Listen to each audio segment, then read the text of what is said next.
जगदीप धनखड़ चाहते थे कि उनकी फ्लीट की सभी गाड़ियां मर्सिडीज हों। जगदीप धनखड़ चाहते थे कि मंत्रियों के दफ्तर में राष्ट्रपति और प्रधानमंत्री के साथ उनकी भी तस्वीर लगे। जगदीप धनखड़ छोटे प्लेन और होटल रूम पर हो जाते थे नाराज। जगदीप धनखड़ चाहते थे जब अमेरिका के वाइस प्रेसिडेंट भारत आए थे तब वो उनके साथ बैठक करें।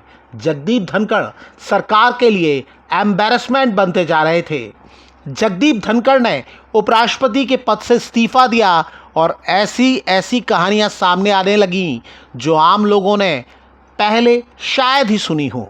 बड़े पत्रकार, बड़े अखबार, सोशल मीडिया के बड़े इन्फ्लुएंसर और राजनीति के बड़े बड़े जानकार अब जो कहानियां सुना रहे हैं, पता नहीं पहले वो उन्हें पता थी या नहीं। अगर पता थी तो वो बोल क्यों नहीं रहे थे, और अब जब वो इस्तीफा दे चुके हैं, इस्तीफा मंजूर हो चुका है, उपराष्ट्रपति पद से उनकी विदाई हो चुकी है, तो अब वो ये सारी कहानियां क्यों सुना रहे हैं?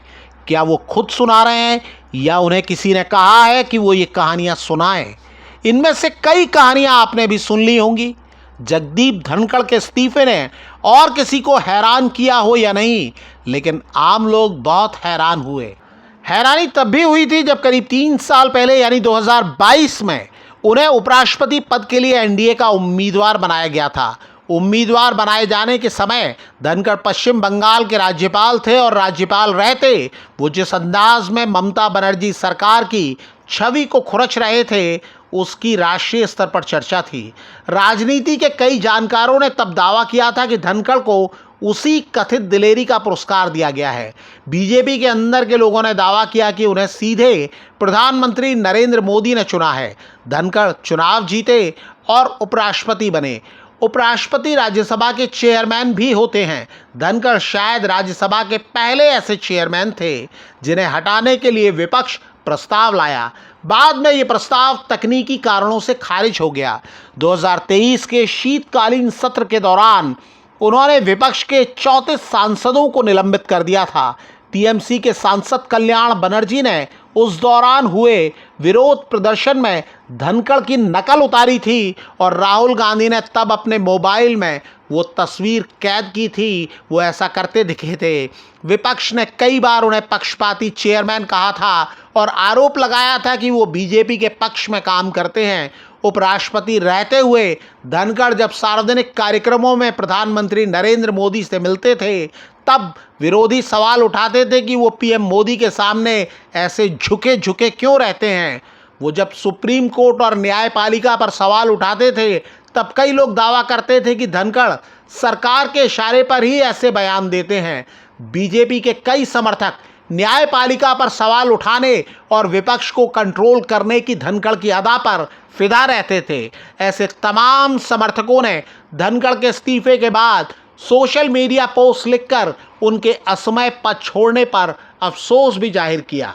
धनखड़ के इस्तीफा देने तक कभी उन बातों का जिक्र नहीं किया गया जो अब बताई जा रही हैं, लेकिन जो चतुर सुजान थे, खासकर मीडिया के दिग्गज और सोशल मीडिया इन्फ्लुएंसर, वो इस्तीफे के साथ ही समझ गए कि सरकार क्या चाहती है।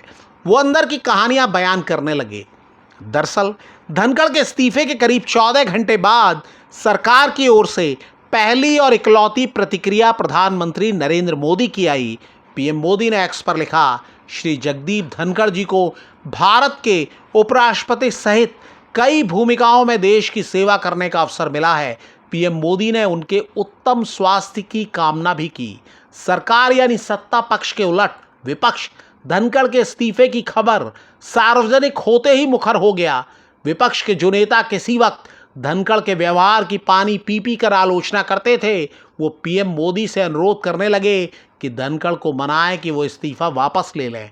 धनखड़ का कार्यकाल अगस्त 2027 तक था। मीडिया विपक्ष के पुराने और आज के बयानों को भी प्रमुखता से छाप रहा है और उसके बारे में हम आगे बात करेंगे। इस्तीफे के तुरंत बाद वो पत्रकार जो खुद को सरकार के आलोचक के तौर पर दिखाने का प्रयास करते हैं, वो दावा करने लगे कि इस्तीफे की असल वजह सेहत नहीं है। आशुतोष जैसे पत्रकारों ने दावा किया कि धनखड़ सरकार से खफा थे और लगातार खुद से मिलने वालों को ये बात बता रहे थे। दावा ये भी किया गया कि धनखड़ ने इस्तीफा दिया नहीं बल्कि उनसे लिया गया है। कुछ देर बाद सरकार समर्थक माने जाने वाले मीडिया ग्रुप और बड़े संपादक भी सक्रिय हुए। अखबारों ने भी अंदर की खबरें बताना शुरू किया और उसमें दो प्रमुख कारण बताए गए। पहला ये कि धनखड़ ने कांग्रेस अध्यक्ष मल्लिकार्जुन खड़गे को ऑपरेशन सिंदूर पर बोलने कैसे दिया, जबकि सरकार चाहती थी कि इस पर चर्चा बिजनेस एडवाइजरी कमेटी में तय होने के बाद हो। दूसरा कारण बताया गया कि धनखड़ ने जस्टिस यशवंत वर्मा के खिलाफ महाभियोग चलाने के विपक्ष के प्रस्ताव को स्वीकार कर लिया। दावा किया गया कि इसके बारे में सरकार को जानकारी नहीं थी, जबकि सरकार पहले लोकसभा में ये प्रस्ताव पास कराना चाहती थी। मीडिया रिपोर्टों में दावा किया गया कि धनखड़ ने इलाहाबाद हाई कोर्ट के जस्टिस शेखर यादव को हटाने के विपक्ष के नोटिस का भी जिक्र किया था। जस्टिस वर्मा के घर कथित तौर पर जले नोट मिले थे, जबकि जस्टिस यादव ने विश्व हिंदू परिषद के एक कार्यक्रम में ऐसी बातें कही थी जिस पर विपक्ष को ऐतराज था।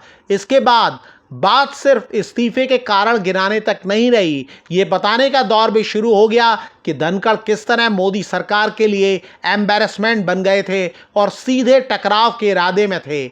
उनकी ऐसी मांगों की लिस्ट भी सामने आने लगी जिनके बारे में कम से कम आम लोग तो अनजान ही थे। इंडिया टीवी के चेयरमैन रजत शर्मा ने एक्स पर लंबी पोस्ट लिखकर अंदर की बात बताई। यही बात उन्होंने अपने डेली प्रोग्राम में भी बयान की।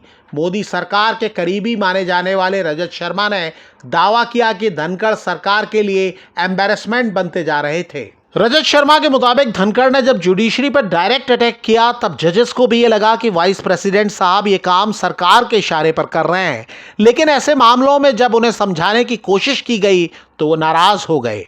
उन्होंने याद दिलाना शुरू किया कि कैसे वाइस प्रेसिडेंट होते हुए भी उन्होंने जगह जगह सरकार को डिफेंड किया। ये सरकार से डायरेक्ट टकराव की शुरुआत थी। रजत शर्मा के मुताबिक उन्होंने जगह जगह सरकार की टॉप लीडरशिप की शिकायत करनी शुरू कर दी। उनकी शिकायत थी कि सरकार में उनसे कोई बात नहीं करता, उन्हें घुटन हो रही है और कोई उनकी बात प्रधानमंत्री तक पहुंचाए वरना उन्हें कुछ करना पड़ेगा।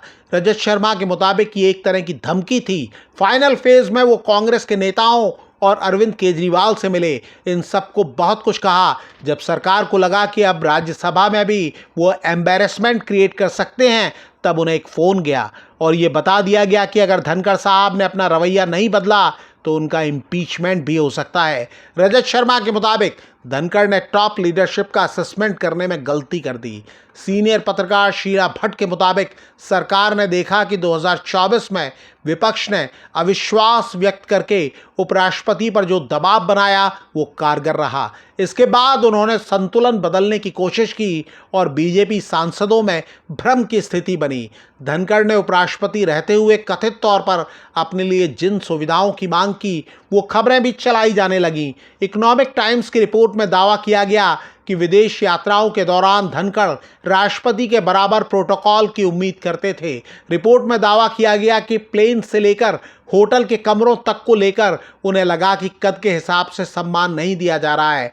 रिपोर्ट में दावा किया गया कि जब वो इब्राहिम रईसी के अंतिम संस्कार में हिस्सा लेने ईरान गए तब होटल के कमरे को लेकर नाराजगी जाहिर की। रिपोर्ट में यह भी दावा किया गया कि वो चाहते थे कि मंत्रियों के दफ्तर में राष्ट्रपति और पीएम के साथ उनकी भी तस्वीर लगे। TV9 की एक रिपोर्ट में दावा किया गया है कि जब अमेरिका के उपराष्ट्रपति JD वेंस भारत आए थे तो धनखड़ उनके साथ मीटिंग करना चाहते थे।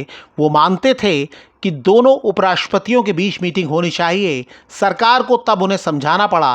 रिपोर्ट के मुताबिक धनखड़ ने अपनी फ्लीट की सभी गाड़ियों को मर्सिडीज कार में बदलने के लिए कई बार दबाव डाला था। रिपोर्ट में दावा किया गया है कि इस्तीफा देने वाले दिन जगदीप धनखड़ बिना समय लिए सीधे राष्ट्रपति भवन पहुंच गए थे। राष्ट्रपति भवन का स्टाफ उनके अचानक आने से हड़बड़ा गया था और राष्ट्रपति को सूचना दी गई। देर शाम का समय था, लिहाजा राष्ट्रपति को तैयार होकर आने में समय लगा। जगदीप धनखड़ ने 25 मिनट राष्ट्रपति का इंतजार किया, तब मिलकर इस्तीफा दिया। बहुत से लोग जो धनखड़ के इस्तीफे के पहले तक सरकार और उनके बीच कोई दूरी नहीं देख पा रहे थे, बल्कि सुप्रीम कोर्ट और न्यायपालिका पर हमले के लिए उनकी वाहवाही में जुटे रहते थे। उनके लिए सारी जानकारियां बहुत चौंकाने वाली हैं। विपक्ष अचानक धनखड़ के प्रति अपूर्व प्रेम दिखा रहा है। मीडिया इस विरोधाभास को भी दिखा रहा है। मसलन भास्कर अखबार ने बॉक्स में विपक्ष के प्रमुख नेताओं के दोनों बयानों को छापा है। मल्लिकार्जुन खड़गे ने दिसंबर 2024 में कहा था कि धनखड़ सरकार के एजेंट बन गए हैं। अब वो कह रहे हैं कि उन्हें सम्मानजनक विदाई मिलनी चाहिए थी। जयराम रमेश ने तब उन्हें सरकार का चीयर लीडर बताया था और अब इस्तीफे पर दोबारा विचार करने को कह रहे हैं। संजय सिंह ने उन्हें केंद्र का प्रवक्ता बताया था और अब कह रहे हैं कि उन्हें मनाने की कोशिश नहीं की गई। मनोज झा ने तब उन्हें बीजेपी का सिपाही बताया था और अब उन बातों को गिनाने से परहेज कर रहे हैं। साफ है, विपक्ष और सत्ता पक्ष का धनखड़ को लेकर रुख बदल गया है। मीडिया और सोशल मीडिया इन्फ्लुएंसर का अंदाज भी उन्हें लेकर बदल गया है। कहानियां भी बदल गई हैं, लेकिन इतना जान लीजिए, अभी ये कहानी पूरी नहीं हुई है। आप भी अगर कुछ कहना चाहते हैं तो कमेंट करके हमें बता सकते हैं।